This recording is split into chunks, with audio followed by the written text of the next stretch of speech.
The starting position will involve concentrically lifting the basketball with the right hand while the left hand is there for support.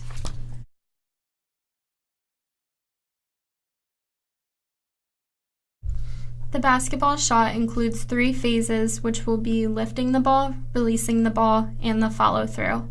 We will look at the 3 joints involved in the right upper extremity, along with their motions and contractions.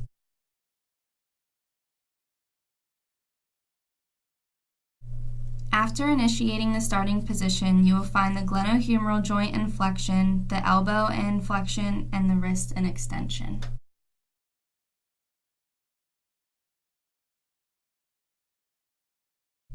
In this phase, the glenohumeral joint will be in flexion. The prime movers include anterior deltoid, the clavicular portion of the pectoralis major, and the rotator cuff muscles.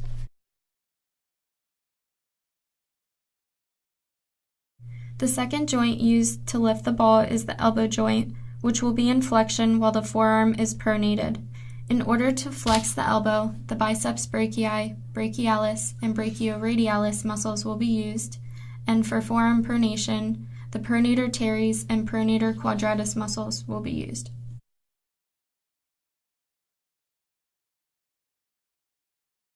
The third joint we will look at is the wrist joint. The motion at the wrist is moved to extension by the eccentric contraction of the wrist flexors, which include extensor carpi radialis longus and brevis and extensor carpi ulnaris.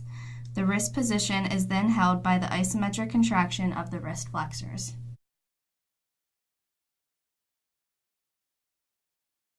Phase 2 of shooting a basketball will include the motion of releasing the ball and propelling it towards the basketball hoop.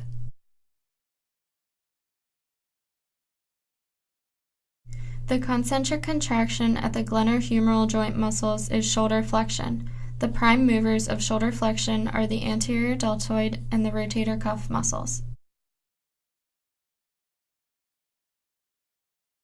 The triceps will also be working concentrically to perform elbow extension at the elbow joint.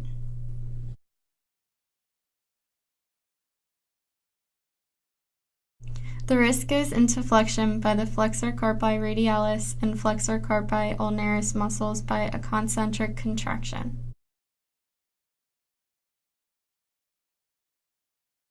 The last phase is the follow-through of the basketball where the glenohumeral, elbow, and wrist joint muscles eccentrically contract.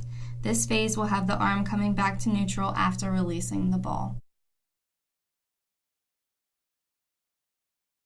The anterior deltoid will be contracting during the shoulder extension motion of the glenohumeral joint.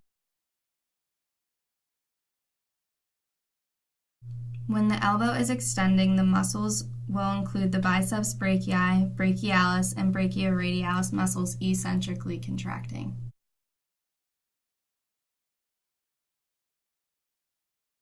The only flexion motion will be at the wrist joint. The extensor carpi radialis longus and brevis and the extensor carpi ulnaris muscles perform this action. In conclusion, the 3 phases of shooting a basketball entail lifting the ball, shooting the ball, and the follow-through.